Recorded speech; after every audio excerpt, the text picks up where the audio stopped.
उधर किशनगंज आदर्श थाना में अब नए 3 आपराधिक कानून लागू को लेकर बैठक की गई। बैठक में एसडीपीओ अविनाश कुमार ने बताया कि आज से 3 आपराधिक कानून लागू हो जाएंगे, जिसमें नए आईपीसी की जगह भारतीय न्याय संहिता 2023, सीआरपीसी की जगह भारतीय नागरिक सुरक्षा संहिता 2023 और भारतीय साक्ष्य अधिनियम 2023 लागू हो गए हैं। भारतीय न्याय संहिता 2023 के अनुसार आज से किसी की हत्या हुई तो धारा 103 लगेगी, जबकि हत्या के मामले में आईपीसी की धारा 302 लगती थी। इसी तरह लूट के मामले में धारा 310 लगेगी। पहले धारा 391 लगती थी। अब धोखाधड़ी करने पर किसी को 420 नहीं कह सकेंगे। धोखाधड़ी धारा 318 हो गई है। हालांकि कुछ सालों तक आईपीसी, सीआरपीसी और इंडिया एविडेंस एक्ट के साथ तीनों नए कानूनी प्रभावी रहेंगे। जानिए अब किस अपराध के लिए कौन सी धारा लागू होगी। हत्या, लूट समेत अन्य गंभीर अपराध समेत 7 साल या उससे ज़्यादा की सज़ा का प्रावधान है। इनके लिए दर्ज केस में एफएल टीम को जाना होगा। अब थाने जाकर केस दर्ज कराने की ज़रूरत नहीं। थाना प्रभारी विनोद कुमार सिंह ने बताया, ऑनलाइन कहीं से भी कर सकते हैं, लेकिन ऑनलाइन आवेदन की कॉपी पर 3 दिन के भीतर उस थाने में आकर हस्ताक्षर करने होंगे। इसके अलावा कहीं भी कोई घटना होने पर 0 एफआईआर दर्ज कराई जा सकेगी। संबंधित थाना पुलिस उसी थाने में भेजेगी। खास बात यह है कि थाना में पहुंचने के बाद पुलिस को 30 मिनट के अंदर पीड़ित की शिकायत सुननी होगी, वरना कार्रवाई होगी। एफआईआर दर्ज होने के बाद मामले में क्या हो रहा है, ये एफआईआर नंबर के आधार पर ऑनलाइन देखा जा सकता है।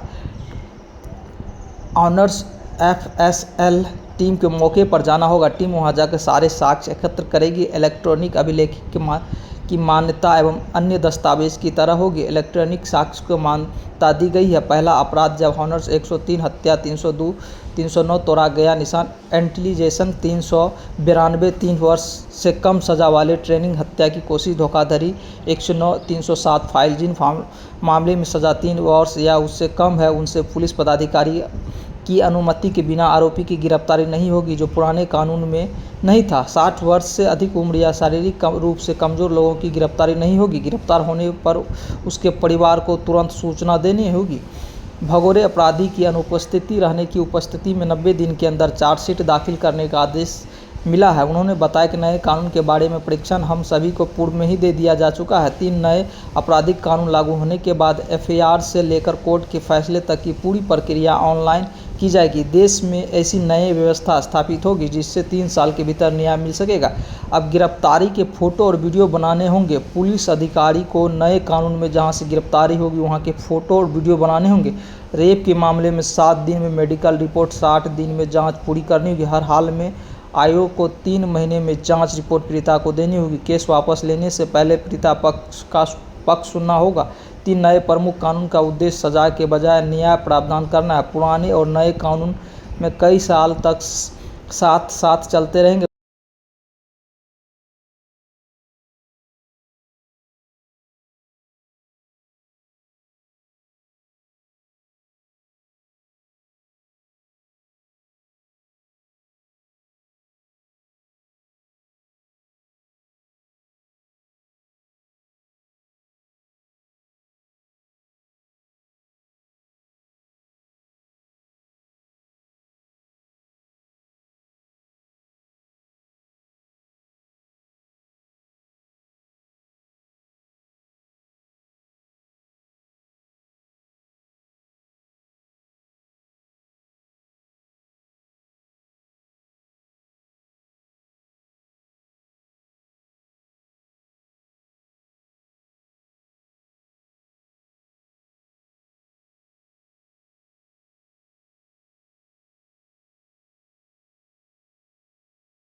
भी एवं अन्य मीडिया एवं अन्य संबंधित पुलिस पदाधिकारी को एकत्रित हुए हैं आज इस ऐतिहासिक दिन के गवाह बनने के लिए।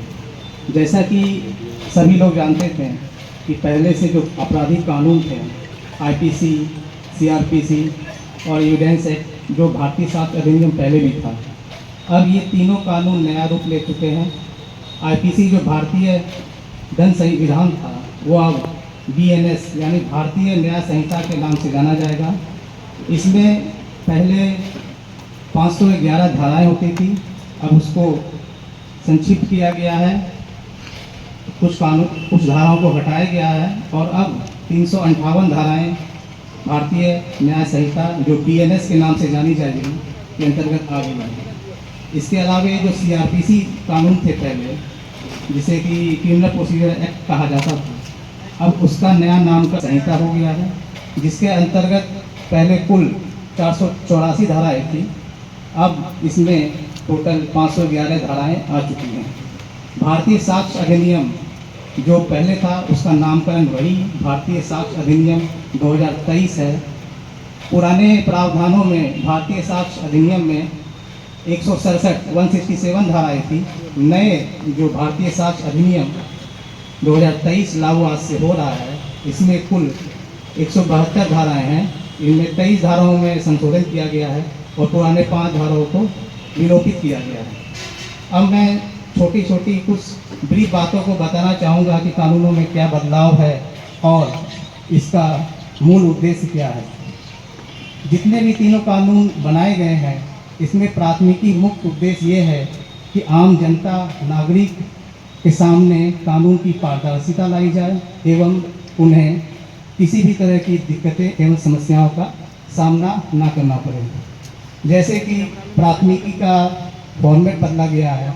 पहले प्राथमिकी में होता था कि आप लोग आवेदन देते थे और जो है कि सामने जाना पड़ता था थाना में, और घटना कहीं की होती थी तो उस थाने में जाना पड़ता था।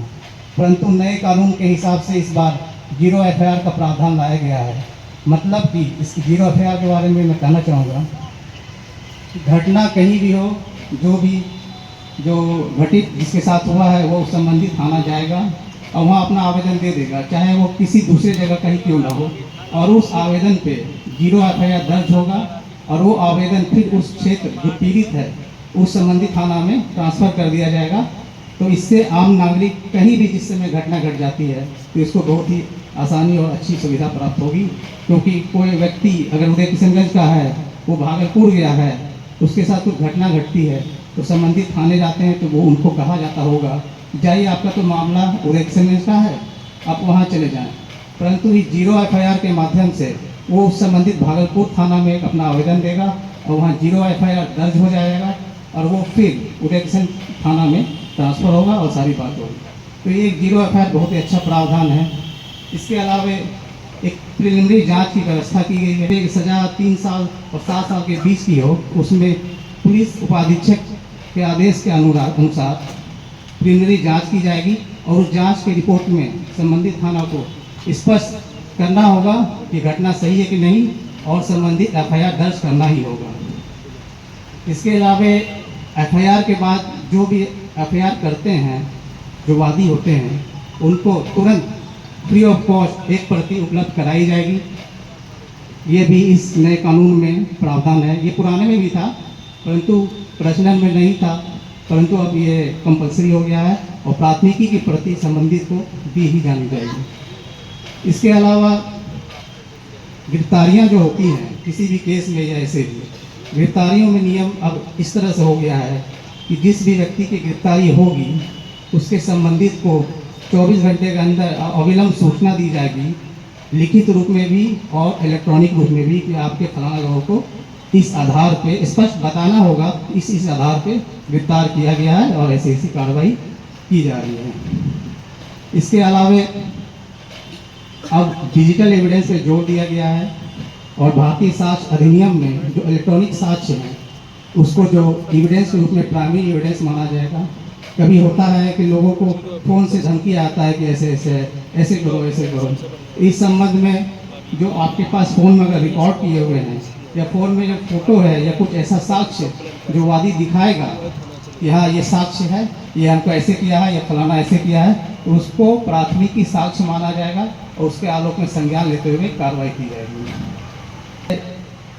इलेक्ट्रॉनिक रूप से भी FIR दर्ज करने की व्यवस्था की गई है। मान लीजिए कोई कहीं दूसरी जगह है, व्हाट्सएप के माध्यम से अपनी शिकायत संबंधित थाना को भेज सकता है, परंतु इसमें यहाँ ध्यान देने वाली बात यह है कि 3 दिनों के अंदर वो संबंधित थाना में जाएगा और उसके बाद वहाँ हस्ताक्षर करेगा तब उसका प्राथमिकी दर्ज की जाएगी। तो ये भी बहुत अच्छी व्यवस्था है कि आप इलेक्ट्रॉनिक माध्यम से भी अपना FIR करा सकते हैं।